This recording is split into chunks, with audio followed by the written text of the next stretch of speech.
Assalamualaikum everyone. So in this video we're going to do the twins and the higher multiple gestations. ठीक है, अब twins जो होते हैं ना बेसिकली या तो ये होता है हमारे पास दो बच्चे पैदा हो जाएं, ठीक है, या तो ऐसा हो सकता है कि हमारे पास जो है वो तीन बच्चे हों जिसको हम ट्रिपलेट्स कहते हैं, या हमारे पास एक साथ चार बच्चे पैदा हो सकते हैं जिसको हम क्वाड्रपल्स कह सकते हैं, ठीक है। इसके अलावा हमारे पास इनकी क्वांटिटी जो है इवन 9 बेबीज़ भी हैं और डिफरेंट है, ठीक है। अच्छा जी, अब सबसे पहले हमारे पास जो मोस्ट कॉमन है ना दैट्स द ट्विन प्रेगनेंसी, ठीक है। अब ट्विन प्रेगनेंसी में हमारे पास डिफरेंट टाइप्स होती हैं, ठीक है। देखो, सबसे पहले ना हमारे पास जो ट्विन प्रेगनेंसी है ना इसकी जो टाइप्स है ना, एक हमारे पास है डाईजाइगोटिक ट्विन, ठीक है, और एक हमारे पास है मोनोजाइगोटिक ट्विन, ठीक है।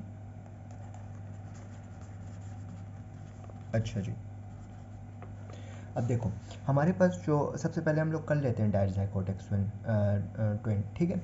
अब जो डाईजाइगोटिक ट्विन है ना इसमें बेसिकली क्या होता है ना, ये वाला हम लोग कर रहे हैं, ठीक है। डाईजाइगोटिक मतलब आपके पास दो जाइगोट्स बनते हैं। अब होता है इसमें क्या है ना कि हमारे पास इसमें दो स्पर्म्स होते हैं, एक स्पर्म फॉर एग्जांपल ये हो गया और एक स्पर्म हमारे पास ये हो गया, ठीक है, और इसमें हमारे पास दो ओवज होते हैं, ठीक है, दो ओवज होते हैं। अल्टीमेटली हमारे पास जो है वो दो जाइगोट बन जाते हैं, ठीक है, ठीक है। तो ये हमारे पास है डाईजाइगोटिक ट्विन, ठीक है। अब जो डाईजाइगोटिक ट्विन होता है ना ये बेसिकली हमारे पास डिफरेंट स्पर्म्स और डिफरेंट ओवस से बना होता है ना। फॉर एग्जांपल ये अलग है और ये अलग है, ठीक है। तो अल्टीमेटली इस जाइगोट और इस डाइगोट से जो बच्चा बनता है उनकी जो ये लोग आइडेंटिकल ट्विन्स नहीं होते फर्स्ट ऑफ ऑल, ठीक है। दूसरी बात ये होती है कि इनके जो जेंडर्स होते हैं ना वो भी डिफरेंट हो सकते हैं, ठीक है। अच्छा जी, अब इसके बाद दूसरी बात इसमें ये होती है ना कि ऑब्वियसली ये डिफरेंट जाइगोट है तो इसका डिफरेंट प्लेसेंटा बनेगा, ठीक है, और ये डिफरेंट जाइगोट है इसका डिफरेंट प्लेसेंटा बनेगा, ठीक है। अच्छा, फिर इसके बाद इसमें हमारे पास एमनियोटिक मेम्ब्रेन भी डिफरेंट होंगी, ठीक है। लाइक एक एमनियोटिक मेम्ब्रेन ये होगी और इसमें ये हमारे पास बेबी हो गया, एक एमनियोटिक मेम्ब्रेन ये इसमें एक बेबी हो गया, ठीक है। इसका अपना प्लेसेंटा है, ठीक है, और इसका अपना प्लेसेंटा है, ठीक है। अच्छा जी, फिर इसके बाद ना हमारे पास इसके कुछ रिस्क फैक्टर्स होते हैं ना, लाइक डाईजाइगोटिक ट्विन जो है वो कॉमन क्यों है ना, ठीक है। देखो, सबसे पहले हमारे पास जो है ना अगर मदर की एज जो है वो हमारे पास ज़्यादा है, ठीक है, मदर की एज जो है वो ज़्यादा है, ठीक है, पहली बात। दूसरा फैमिली हिस्ट्री आ जाती है, ठीक है। डाईजाइगोटिक ट्विन में एज आ जाती है, एज तो हो गई है, रेस है, ठीक है।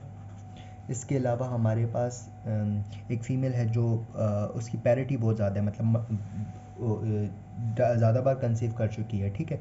और इसके अलावा अगर ओवुलेशन इंडक्शन की हुई है, ठीक है, ओवुलेशन इंडक्शन ये टेक्निक होती है ना जिसके ज़रिए आप जो है ना वो मेडिसिन दे के या किसी तरीके से आप ओवरीज से ज़्यादा ओवम्स रिलीज़ करवा देते हो, ठीक है। तो अल्टीमेटली क्या होता है कि हमारे पास जो है वो ज़्यादा ओवम्स होते हैं तो ज़्यादा स्पर्म के साथ कॉन्टैक्ट होता है, अल्टीमेटली हमारे पास मल्टीपल प्रेगनेंसीज के चांसेस इंक्रीज़ हो चुके होते हैं, ठीक है।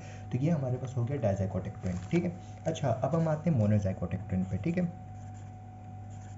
अच्छा, अब मोनोजाइगोटिक ट्विन है ना इसमें क्या हमें बता रहे हैं कि इसमें हमारे पास एक जाइगोट बनेगा, ठीक है। क्या होता है इसमें कि इसमें हमारे पास एक स्पर्म है, ठीक है, एक हमारे पास ओवम है, ये कंबाइन हुए और एक हमारे पास जाइगोट बन गया, ठीक है। अच्छा जी, अब इसके बाद क्या होगा ना, अब ये जो जाइगोट बन गया है ना तो ये हमारे पास डिफरेंट फॉर्म ऑफ अब क्या इसके बाद क्या होगा ना, इस जाइगोट से हमारे पास जो है ना या तो या ये जाइगोट दो में डिवाइड हो जाएगा, या तो ये जाइगोट जो है वो तीन में डिवाइड हो सकता है, या तो ये जाइगोट चार में, पाँच में, वट एवर इट इज़, ठीक है, उस तरह डिवाइड हो सकता है, ठीक है।